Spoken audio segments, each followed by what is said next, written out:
this is like stuff that we've gotten used to. It's like there's so much survivor bias in us. We're like, oh, yeah, it's fine. You know, it's like little quirky. You have to do like 18 clicks, but it's great. It's a great game. Just do those 18 clicks, and it's amazing. Yeah, but we've been doing user testing. And you know, if this Eve thing doesn't work out, maybe we can start to live stream user testing, because they're painful. They're like awful to watch. And there are a lot of opportunities here. Some are huge, and some are like really easy to fix. So we've been doing that. I have a couple of examples of stuff that we've been doing. Here's the first one. This is the info panel. If you look at the text on the bottom that says set destination, that's actually a button. Yeah, people don't realize that, and they don't use it. So we changed it to a button, and now everyone is using it. And it's like, this is a great game. I don't need to do 18 clicks. I can do bloop, and it works. So fix that stupid, more players. Yes.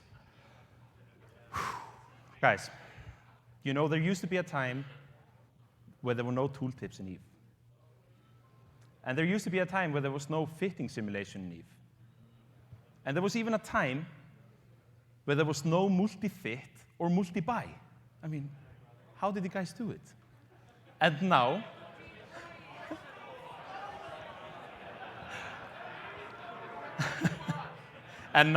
I can proudly say that there used to be a time where there was no fitting warning. I have no idea how you played this game, or how I played this game, before that little icon saved my ass. Yes. Amazing.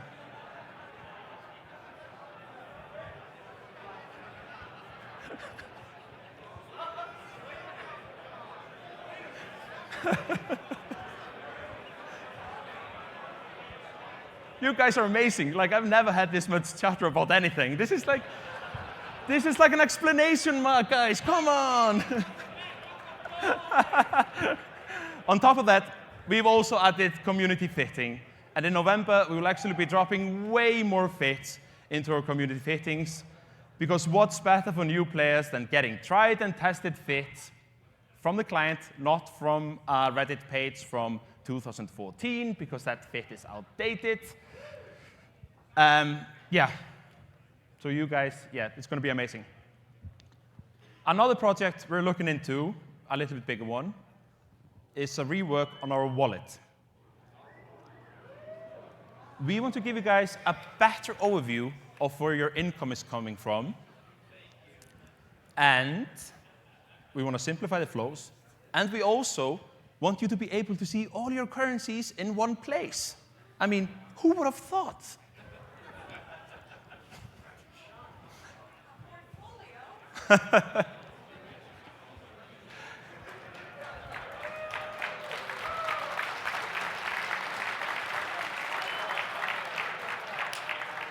So, on Engage and Teach, we've actually also been looking at the tutorial, and we've added a couple of new lessons, like basic things like teaching about money and looting. I mean, who wants to learn that anyway? But we will be diving deeper into the tutorial going forward, and probably like towards the end of year, beginning of next year. Career agents are one of the most popular content after people finish the tutorial. And in a way, it's almost become like an essential thing to get your bearings in Eve. It hasn't seen a lot of love in many years, and there's a lot of opportunity for improvement. And right now, we're actually diving quite deep into kind of reading through everything again, playing everything, and making sure it's going to be way better and actually teach you some way better things that will hopefully get you further into your Eve career. Aura also plays a huge part in your first experiences in Eve. And it actually plays a huge part going forward as well. Aura has actually gone through few system updates in the past. And we want to do a new one. We felt we really want to bring her to the 23,000th decade. And I have a little sneak peek. on the new system update. We want to make Aura more integrated into the game and into your experience. We want to give her more feel and want to make her feel more alive and more reactive to the surroundings. And even make her more reactive to things that happen to you and your ship. Hey, she's AI.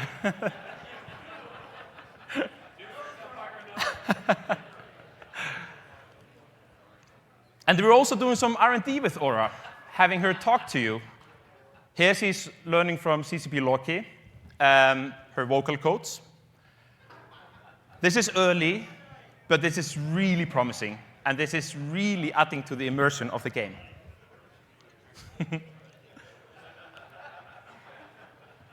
And here are some super early visual concepts of how this might look in-game. There are so many amazing things going on in art, so please make sure not to miss the art presentation with CCP Myrkur and CCP Blue Screen on Sunday. All right, enough pretty things. In the tutorial, we've also been rethinking how we give out rewards. There used to be a lot of random bounties being paid out and completely out of context skill books. We've changed that. Now you just click a button, claim reward, continue play. This year, we've also been doing a lot of experiments when it comes to bonus skill point weekends, skilling spree, contextual offers for new players, and more. We've seen it in the numbers that these have huge impact on retention for new players. And later this year, we are introducing a daily lock incentive system specifically focused on new players during their first days in EVE and getting them to return. But don't worry, guys. We know that you guys love this thing, so we're actually working on an evergreen program as well that we will ship after we do the new player one.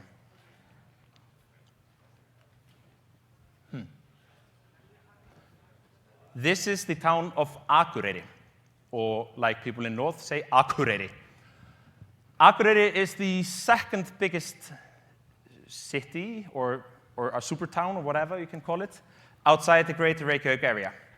It has a whopping population of 18,925 people. And it's also the home of the smallest CCP office in the world, CCP North, population 2. Every week, we get one whole Akureyri to sign up to play EVE Online. And that actually excludes alts and bots. And every week, we manage to kill off most of them before they become a part of this amazing community. Ugh. And to put it into context, every year, we get 52 Akureyris. So that's a lot of Akureyris. But since we started this effort, we've actually seen some great results. The completion rate of the tutorial has gone up from 22% to 30%. That's actually 750 players, more players that are playing EVE every week. And if you look around you guys, that's almost as many as all you all in here. So that's amazing. It's fantastic. We are starting to see the light at the end of the tunnel, but this project is not over. We are looking at multiple things, such as goal setting, career agents, skills and early progression, overview, redeeming queue, and more. And of course, where to lead new players off once they've done with the tutorial. At what point should we send them towards, player corporations? When should they join factional warfare? Do mission running? Wander into low-sec and null-sec? Get lost in a wormhole? So many things. And we really want to have this conversation with you here in Vegas. We're also opening up new markets for EVE. On November 14th, we will be adding Korean localization to EVE. We've been working... The Koreans are known to be pretty hardcore when it comes to games. And our EVE Korean community is proper hardcore. We've actually been working with the community on this thing, and right now, the Korean community is split into two major blocks. They're called DC Inside and Naver Cafe, and there is some proper evil stuff going on. We have plenty of scamming, we have plenty of hostility, spying, everything that a real EVE experience should be about. And like CCP Keynote was saying earlier, this will be huge for Japanese, Australian, and New Zealand communities. Personally, I'm super excited to see how this will impact the political landscape of New Eden. So, onto something a little bit different. EVE Portal.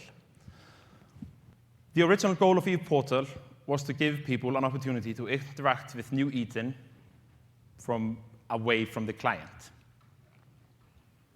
We shipped it in 2016, and we worked with an external partner on building it because we didn't have the mobile know-how in-house. And as we've proven in the past, like if you don't know what you're doing, you should maybe get help. The initial rollout of Portal was really successful and actually quite popular. But somehow it fell through the cracks and didn't get the love it should have gotten. But, whoa, blackout. Nope, oh, nope. Do I get lights? No lights? Oh, mobile lights. Should we give them 1 minute? Or should I get everyone to point their beautiful phones at me and we get like a little, oh, is it over?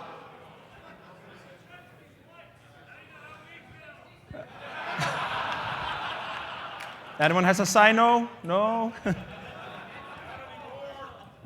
It's okay, the lights are coming back. Should I continue? All right, I'll continue, no problem. Sorry, stream.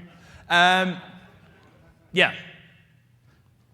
Since we rolled out Portal, we've actually been building mobile knowledge in-house. And earlier this year, we decided to pull the development of Portal into CCP and do it ourselves. Actually, a fun fact, the new Portal is actually built on a stripped-down version of Unreal 4. This actually allows us to do really crazy things going forward. So pretty excited about that.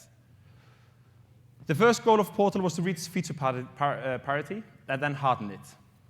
And since we released it a couple of months ago, we've actually added a 32-bit client to the Android build. So you can actually have way better reach to our Android community. But now, it's time to start to expand it. The first project we're looking at is introducing the wallet into Portal. And we're doing this work alongside the wallet work we're doing in EVE. Both wallets have very similar design language, even if the use and functionalities are different. But this has actually been a great teaching tool to kind of force us in thinking in this kind of multidimensional reality. The wallet will then unlock the next thing I want to show you.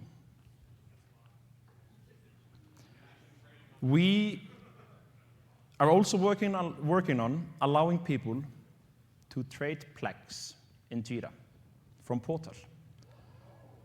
And you don't have to be in Jira to trade that Plex. This is going to be pretty huge.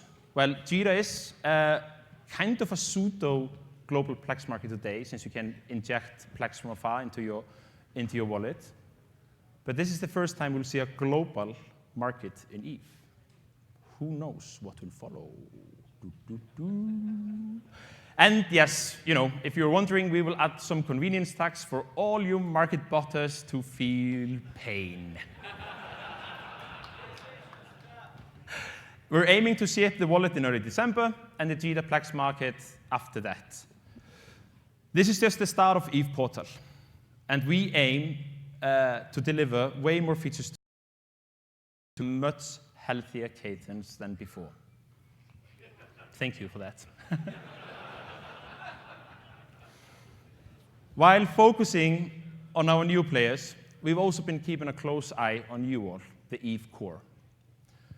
You are the backbone of the game, the community, and it's incredibly important to keep a steady flow of new blood into your ranks. We can teach the basics, but you guys make people core. As a company, we used to talk about core as our fundamental technology. But if we learned anything throughout the years, is that it's people like you guys, that are the core of EVE Online. There's been a level of stagnation going on in the veteran community. And over this year, we've been testing the waters by shocking the system and mapping out the playground. On top of conversations with players and CSM discussions, we've also been running a lot of surveys this year. And it's obvious what you guys are worried about. We see a lot of things that have been in the conversation, like botting and lack of new players. But we also see things we haven't publicly talked about that much, like wealth inequality. But I want to change that. And I really, really, really encourage you to go and see CCP Ghost Friendship Machine talk and Larrikin's data talk Sunday, I think. Yeah. And also join the roundtable and have an engaging, healthy debate about wealth inequality in EVE. But to talk about the topmost thing there, botting, I want to invite CCP Larrikin on stage to talk about new approaches on how we're hunting bots. Woo!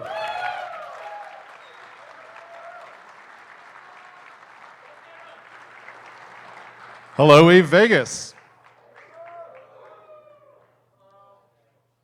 So, a little earlier this year, CCP actually formed a brand new team, Team Law and Order. And I can't actually tell you the members of this team. We need to keep their identity for security reasons, secret for security reasons, but I can tell you it's a mix of security professionals, software engineers, and senior experts in this area. And this Team Law and Order is specifically focused on combating all forms of cheating and fraud. So that's things like botting, obviously, input broadcasting, credit card fraud, account protection, and stuff like that.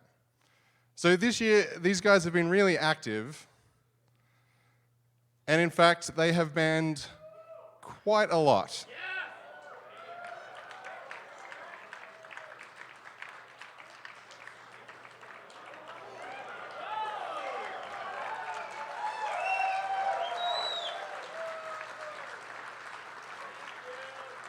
A little over 100 trillion ISK in ISK and assets. If you want to know a bit of a breakdown of that, you should come to my talk on Sunday morning. I know it's in the morning, guys, but dig deep.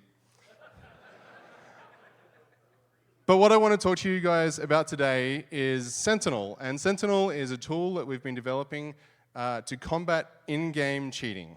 It specifically focuses on in-game cheating. Every single day, the Tranquility server generates around about 200 gigabytes of logs of the things... about 200 gigabytes of logs that show some things. And we've developed a bunch of what we in-house call hunters. And these hunters actually go over those logs. They go over them in real time, and they look at historical time periods, and they enrich and enhance that data to look for suspicious behavior. We have a whole bunch of these different hunters, and we're developing more hunters every single day. And when they find something they think is a little bit dodgy, they make a report to the Sentinel system. So we're slowly building up these reports of different dodgy behaviors in the Sentinel system, and Sentinel collates all these reports together and comes up with a rating, like a dodginess rating for each one of the characters that we've detected. Your reports actually directly feed into that dodginess rating. They multiply it, directly multiply it. So when you see someone you think might be doing something a little bit dodgy, please report them. That's going to mean that we see them sooner and we'll take action faster. It's not very useful to report people to grief them. They kind of have to be doing something dodgy first. So go hog wild, but we'd prefer if you report dodgy guys or girls. Anyway, the members of Team Law and Order then review all of this data that we've got coming in, and if they decide that that particular player is guilty, we ban them. All of their accounts, not just the account that was cheating. All of their accounts are gone. And then after that, we send a nice thank you mail to anyone that sent a report.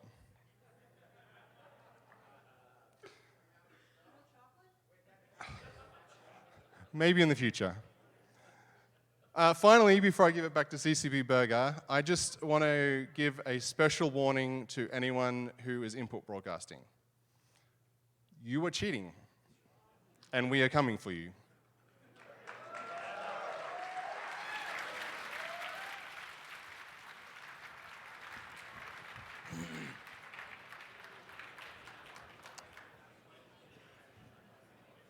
Yeah, I really like that Dotsy rating.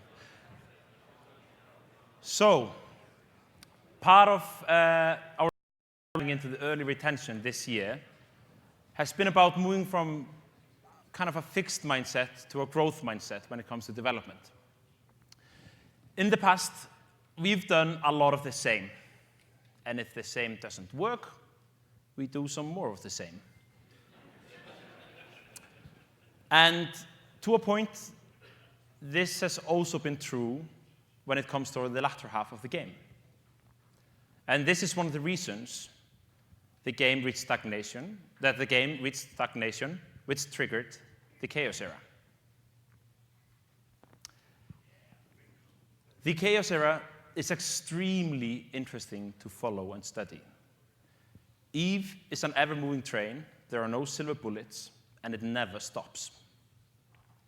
Chaos Era has brought a lot of healthy discussion and debate about EVE Online, and actually a very needed debate about EVE Online. But most importantly, this allowed us to more clearly define the playground development has when designing the EVE for the future. Here you can see this year of ISK faucets in-game, or in New Eden.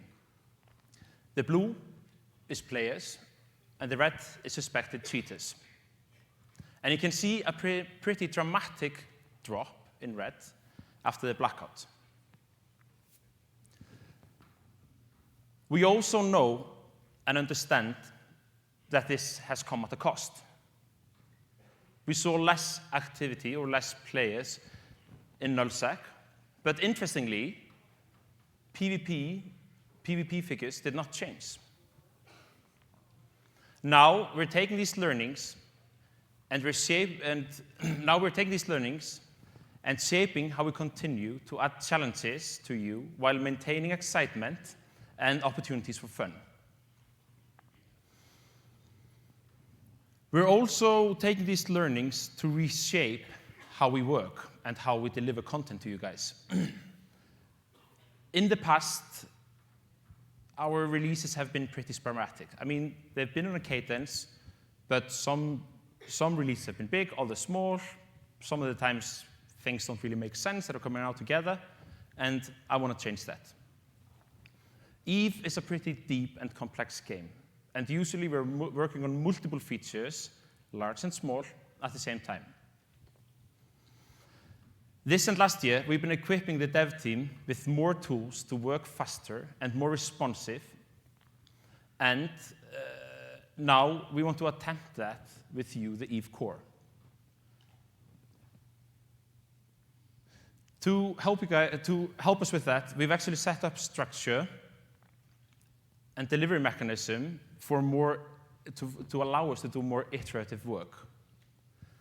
In day-to-day kind of dev language, we call this live development, and this is one segment of the larger organization. And to give you a high-level view of how this change will let me show you some beautiful lines and graphs. So, how does this work? So here we have one Yule conference, or one YC, or for you less nerdy guys in here, guys and girls in here, that's 1 year. On a year scale, there's a lot of big features that actually fit on a year scale, like big changes like the war declaration change or the Triglavian invasion, like these kind of bigger arcs that live on these grander scales. But there's also a lot of smaller things that we want to do, like smaller tweaks, smaller fixes that need something smaller and more kind of contained. So we're going to break each Yule conference, or YC, down into 4 quadrants. Now, I used to be an architect, so I'm all things map, so you just have to, deal with his name. Like I was saying earlier, Eve is pretty big and pretty vast, and it's super complicated. And this really helps us in focusing our development. Each quadrant will have a name and a theme that we will focus on during that period. And each quadrant can include seasonal events, permanent meta changes, balance and game health, and challenges and rewards. And when it starts, we will actually reveal the name of the quadrant and the theme, and then the following quadrant's name. And as we progress, we will actually start to reveal more content and things as they're ready to be talked about and shipped. And as we go on, when we hit beta, we tell you about the theme and the next things, the name of the next quadrant. All for you guys to speculate. We've learned a lot from the Chaos era and our learnings, and we're formalizing our learnings into new teams, new processes, and roadmaps focused on the Eve core. And we will be kicking off this roadmap January 1st, 2020. We have a plan internally for this year, but we don't want to share it just yet.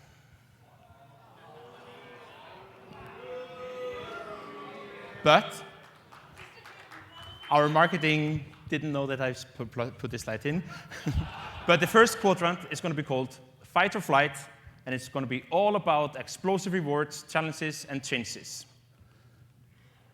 It's kicking off January 1st, but that doesn't mean that we're not doing anything until then. And here to tell you a little bit more about the time until then and a little bit after the New Year's, please allow me to welcome CCP Rise to the stage.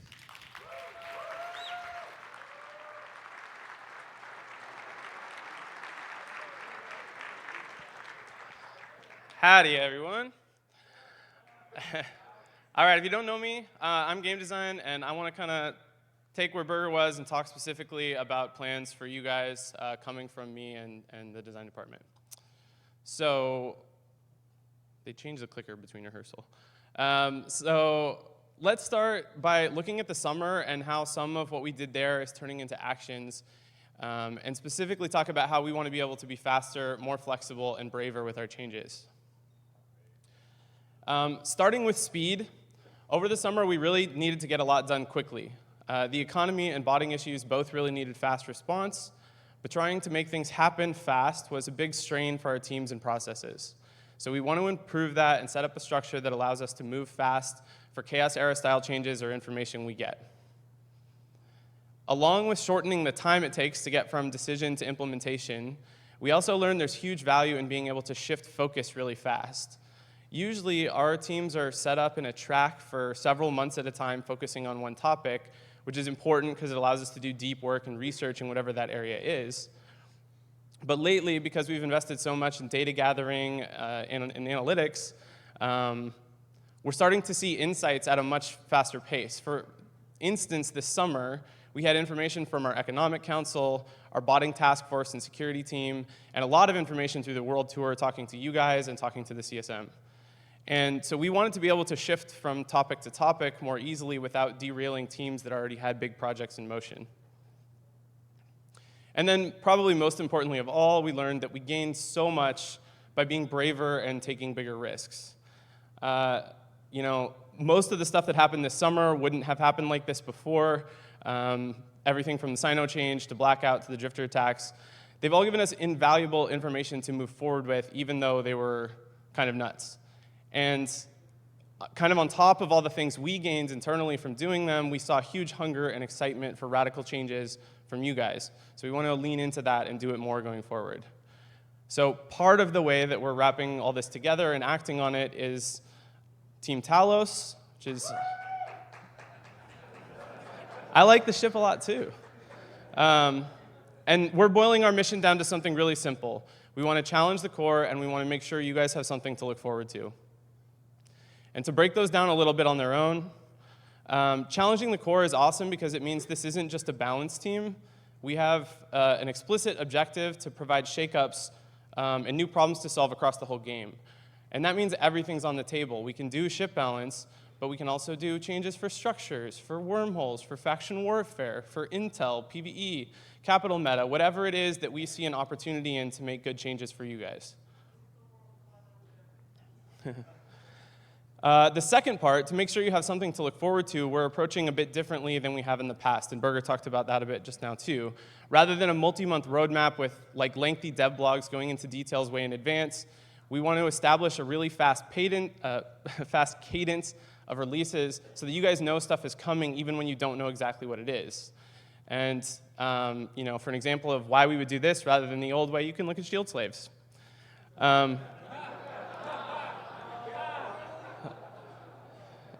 But doing this doesn't mean you won't see major system changes or content updates. They will still come, but in between, we want Talos releases filling in.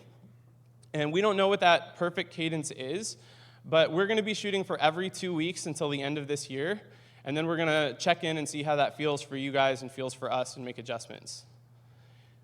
You saw our first Team Talos release 2 weeks ago with the Warp Drive Active Update, where we increased warp speeds for cruisers, battlecruisers, and battleships.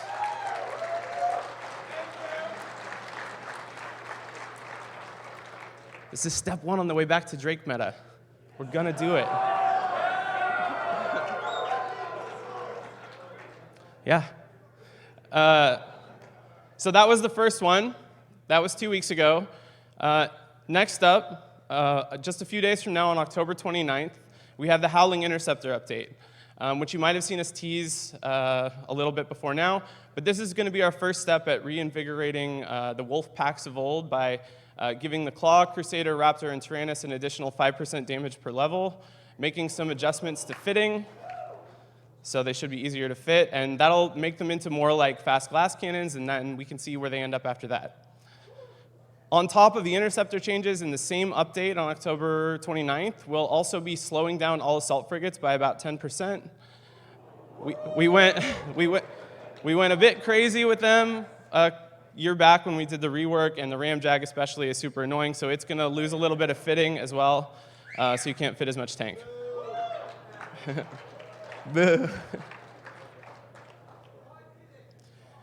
Now, at the same time, we have Halloween going on, and you may have heard about a trick-or-treat event. And this is not going to be your typical holiday event. Instead, for 7 days between October 29th and November 5th, any destroyed player ship will drop 100% of its fittings and cargo.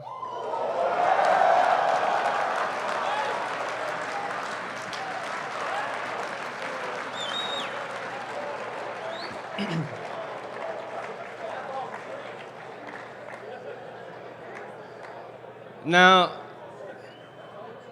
this is definitely going to mean some extra treats for the right ghouls and goblins out there, but it also means New Eden's going to be especially spooky, so keep your haulers safe. That's right.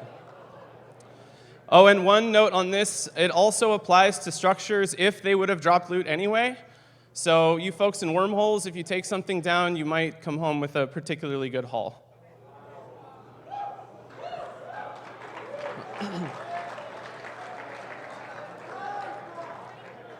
So that's just a few days from now.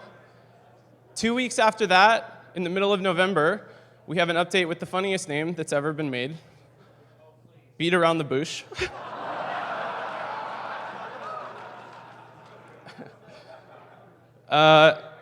This one is pretty big. It's going to be a meta shakeup in a few different areas. But I can tell you now that it's going to have changes to the micro jump field generator, to bosons, and a couple other big topics. And I'm going to save details for this for my talk tomorrow, so make it up in the morning if you want to hear some numbers on this. 2 weeks after that, we're going to do an update called Rapid Fire, themed around Minmatar. It's going to have some ship updates.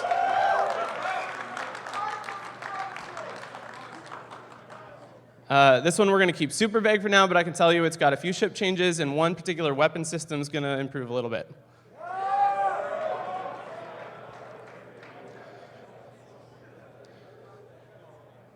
So this is just the beginning. We're just getting off the ground, and we have a lot more in the works for December and into the new year. But part of the plan here is leaving room to be flexible and shift what we're working on if something more important comes up, which is why we're not telling you everything that's coming after December. I'm sure you can imagine lots of areas you want changes in, and so can we. I'm going to talk about that some more tomorrow and cover some of the changes that we are looking at for the short term. But for now, I thought it'd be fun just to leave you with a slideshow of areas that we want to make changes to or topics that we want to change.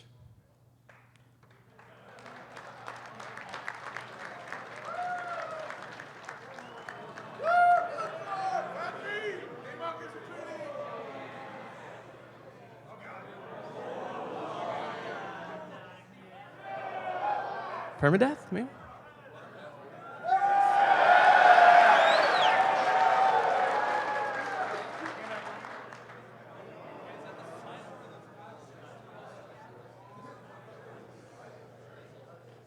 Oh, don't worry about that one too much. All right, lots more details tomorrow. Talk to you guys tonight on the pub crawl. Thanks a lot. Sending it back to Burger. Awesome.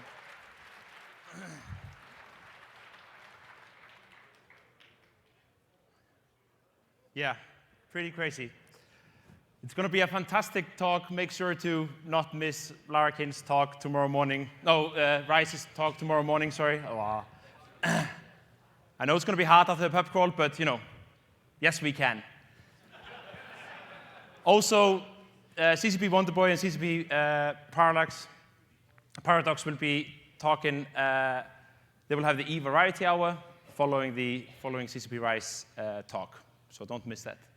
So, like Portal, Warp Active, and the Interceptor update you just saw, we will continue to reveal new content as they're ready to be talked about and shipped.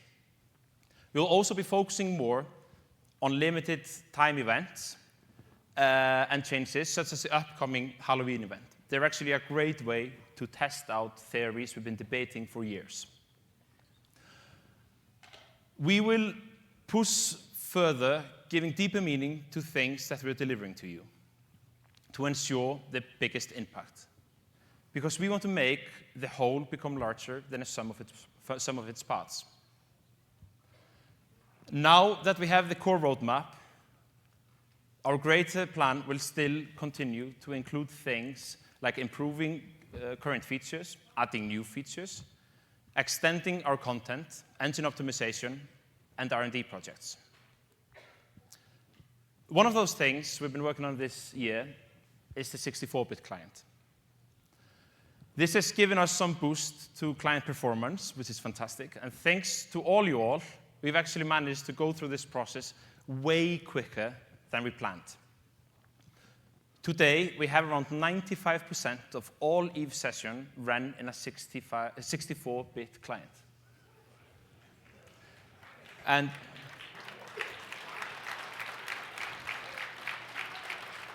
we still have few Mac issues to iron through, but very soon we can actually start to plan out the deprecation of 32-bit support. Fantastic. We've also been working on DirectX 12, and we're actually knee-deep in pre-production on this incredibly important project that will allow us to deprecate DirectX 9. The benefit is not only visual on this one, but we're also seeing pretty great improvements to DirectX 11 performance. CCP Philip will go into more detail in his DirectX presentation on Sunday. It's going to be super deep, super nerdy. See it. Last year here at Vegas, we asked a lot of what-if questions. What if there was no tie-dye in a 3,000-man fight? Or what if there was no tie-dye in a 6,000-man battle? And since then, we've been working with a London-based company called Haitian to help us solve that problem, using their cloud distribution system. Throughout the year, we've been running a number of tests, and with each test, we've managed to push the boundaries of what's possible. And on November 23rd, we'll be doing the next push. We've teamed up with Microsoft Azure and PlayFab and Steam to make sure that this experience will be as good as it possibly can. You can sign up through Steam if you search for Eve Either Was Tech Demo. We've also been investing a lot in our internal tools and our content tools. One of the really big and important projects we're working on is moving all data from BSD, or bulk static data, to FST, or file static data. That's actually the processing bulk data. You're processing the bulk static data. This is pretty huge for us, because this will allow us to deliver more content, faster, more reliable, and with less interdependencies over development. So more good. This is a pretty deep investment into our tools, and in the beginning, you guys won't see kind of too great of changes, except that I'm gonna kill this window.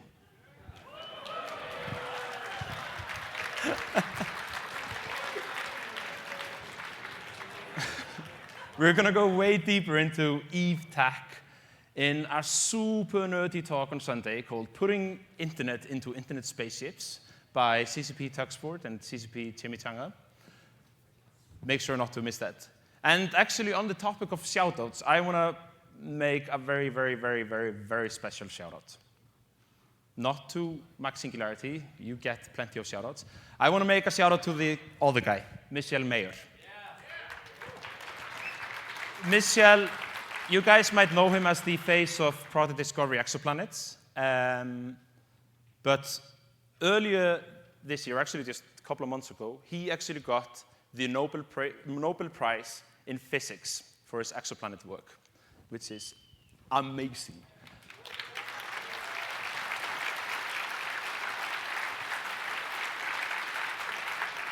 And, you know, even if he found the first exoplanet and yada, yada, yada, we all in here know deep inside it's because of the work we've been doing in Project Discovery. So, congrats on a Nobel Prize, Eve players. Woo!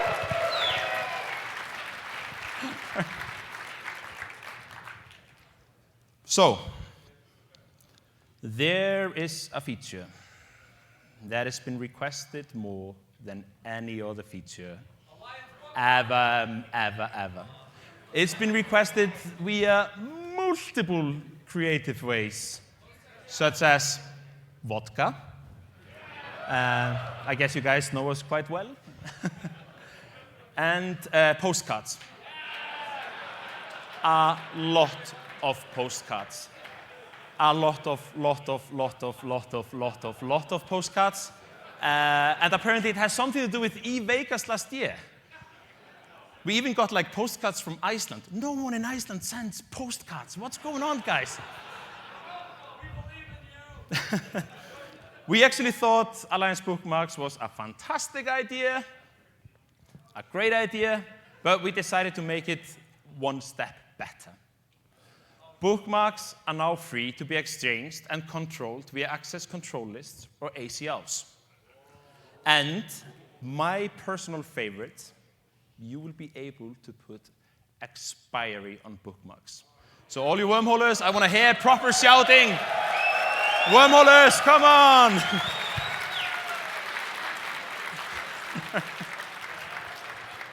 And the big thing that everyone wants to know, when are you going to ship this? When are you going to promise this? We are aiming to ship these new bookmarks at end of November, but we will have it on CC very, very, very soon for you guys to, try to break it. That's basically what we wanted to do. Try to break it, please. This is a big one. We wanted to get it right. Interesting things have been going on in New Eden over this year. After numerous threats, New Eden was invaded by the Triglavian collective, led by Soria Triglav earlier this year. Throughout the year, the Triglavians have changed their approach and their tactics as players map out how to best deal with the new threat. End of summer, we saw a new shift in their tactics, where they started attacking more parts of space and actually moving their focus closer to the borders of Losec. And as fall hit, they started invading Losec with greater force than we've ever seen before. We are now looking at a new Triglavian threat. It's impossible to say what it is, but there are plenty of speculations out there. But judging from previous experiences, this should not be taken lightly. It's clear that the invasion is still going, and a reliable source tells me the next big step in the invasion is about to happen in November.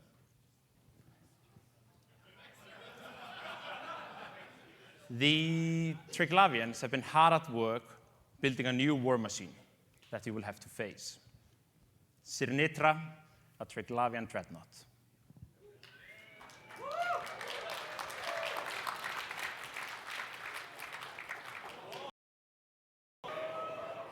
I really love this shit. I've actually been watching this short leaked video on repeat, so I'm going to actually force you guys to watch it with me a few more times. I love this. Here it is, actually in Siege mode. About to eat some faces, I guess. And we're actually releasing the blueprints for the ship as well for you guys to fly. At the same time as we drop Eve Invasion, Chapter 2, in end of November. This will be the first Triglavian capital, and it follows the trend of all the Triglavian ships. Fun and massively OP.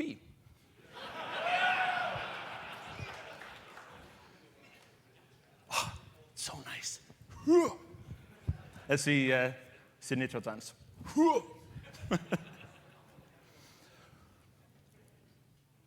Abyssal Dead Space helped us push the graphical limits and the gameplay limits of EVE Online. And since then, we've been optimizing our pipelines and our techs to bring the learnings from Abyssal Dead Space into known space. And you guys have seen this in incremental changes, both through live events last year and the Triglavian invasion this year. All with the goal in mind to make the world feel more alive and more real. The reality of New Eden is as valid for a lot of people as the real reality. The trust and dependence people need to survive the harshness of New Eden creates incredible relationships. And when this trust is broken, the fall is as steep as it is in real life. This happens because capsuleers are dealing with other capsuleers. And, like most humans, we are quite irrational and unpredictable beings. Name no names. But what we're missing is the unpredictability of nature into New Eden. In nature, nothing is 100%. So why should it be that way in New Eden? We know this quite well, coming from Iceland. If you don't like the weather, wait 10 minutes. It's going to change. You can see all the seasons in like half an hour. This is where it all started. This is our inspiration, and this is what we know. And there's a lot of similarities. Here you can see quite questionable UI warning the players of Iceland about an eruption that's about to happen. I think I've seen this in a game somewhere. And it happens. When nature strikes, it can be both spectacular and devastating at the same time. And you can see a lot of similarities in Eve, because we're both bred from the harshness of Icelandic nature. But even in the harshest of situations, we manage to seek opportunities that others stray away from, because we understand that with great risk comes even greater reward, while at the same time it builds stronger connections. Pretty shitty. Survivor instinct is integrated into us humans, and I believe that you, EVE players, are definitely towards the top of that pyramid, because EVE Online, at its core, is based on the Icelandic PvE. I can see a future where the universe will allow you further mastery into your surroundings, and by aligning your sails with the winds of New Eden, you will see greater prospects and victories. It's an unpredictable world with challenges most will stray away from. But you will lean in and attack it head first. Your mastery and your understanding of the complex fabrics of space will not be matched by any passerbyers, leading you to greater prospects and control. So, we've gone over a lot today. We're getting more new players into the game, and they're sticking away for longer. We've learned a lot from the Chaos era, and we're using that learnings to formalize new teams, new processes, and a new roadmap focused on you, the EVE core. We've pulled the development of EVE Portal in-house, and we're very actively working on it. And the innovation is live and well, challenging capsuleers both in high and low sec, and we have big dreams for the future. And we're doing it all for you. You are the EVE core, and to celebrate you and the world tour, we've put together a video. Hope you have the best Vegas. Let's do this.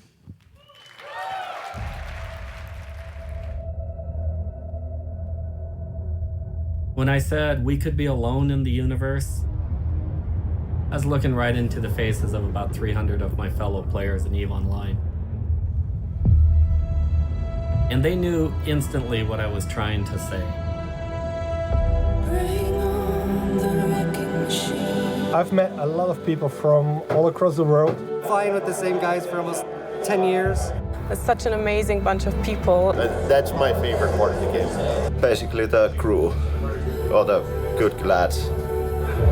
You may want to hit your brother, knock him around a little bit, but at the end of the day, we're all a bunch of brothers and sisters. It's this amazing group of friends. It's a passion for everyone that I play with. The friends you make. It's the people. The people are awesome. Love the people that play the game.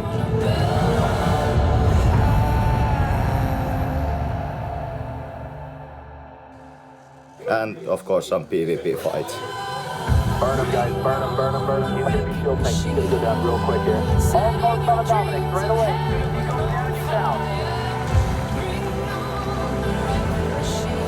It's not easy. I've been playing this game for 8 years. 7 years. 15 years. 13 years. And I'm still terrible at it.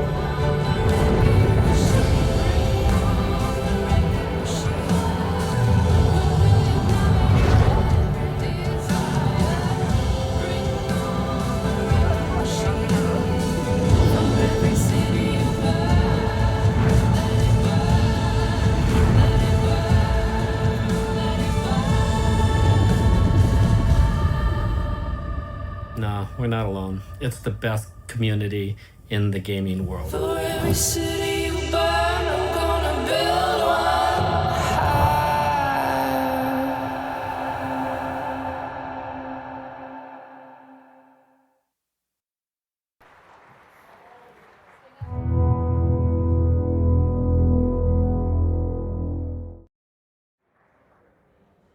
So that concludes, the keynote concludes now, and so does the first day of Vegas 2019.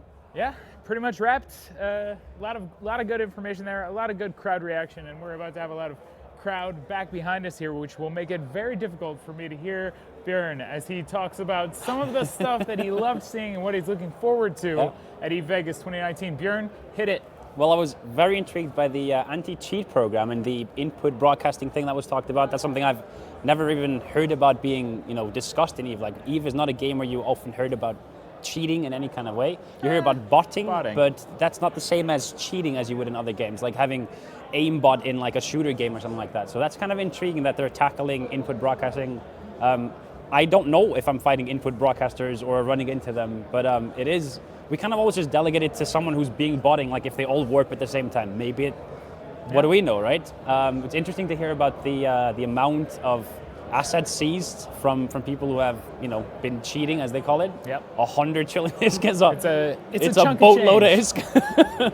If you've got that in your wallet at home, feel free to donate it to my player character.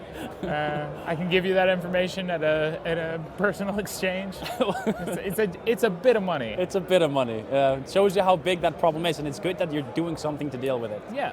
Kind of intriguing. I was standing there by the door when someone they were talking about this cheating thing. It's a very like Matrix type, theme. You got hunters and you got sentinels. Yeah. Gives you a very Matrixy kind of vibe. Of course, I'm intrigued by things like the Triglavian coming out, although I'm not too sure how people are going to be able to access those. Yeah. Of course, the things like the other Titan, the other dreadnoughts we have in here now, they're not really, the faction dreadnoughts. Don't get used every single day. So these are questions we'll see and get to find out. We'll hopefully see and hear more about that as we have additional presentations on days 2 and 3 of EVE Vegas. Yes. We'll of course be back tomorrow for the stream. Björn and I hosting for the duration, and tomorrow we'll be having, in addition to those presentations, getting more into that content. We'll get into all the details about everything. Yep. This was kind of a preview of what's about to come over the weekend. I'm looking forward to seeing what comes next. We'll also be having contests running tomorrow, so be sure to tune back in and participate in whatever way we tell you to for a chance to win some tech from our sponsor AMD. Of course, our other sponsor, Corsair, making all of this EVE Vegas 2019 event possible. Of course, in addition to having hot giveaways, in addition to having wonderful contests, in addition to letting people on the Twitch stream chat and win skins that are given away, we have some special booths set up at the front of the registration area here where people are donating money to have their pilot's licenses they're pretty cool. Printed, and they've got your picture on there and some information. One was made for everyone who bought a ticket to EVE Vegas 2019, and for a simple donation to our supporting charity, which is Able Gamers. If you guys want to hop on, the hashtag for Able Gamers is so everyone can game. It is not so everyone can game, which is not the case. Able Gamers, wonderful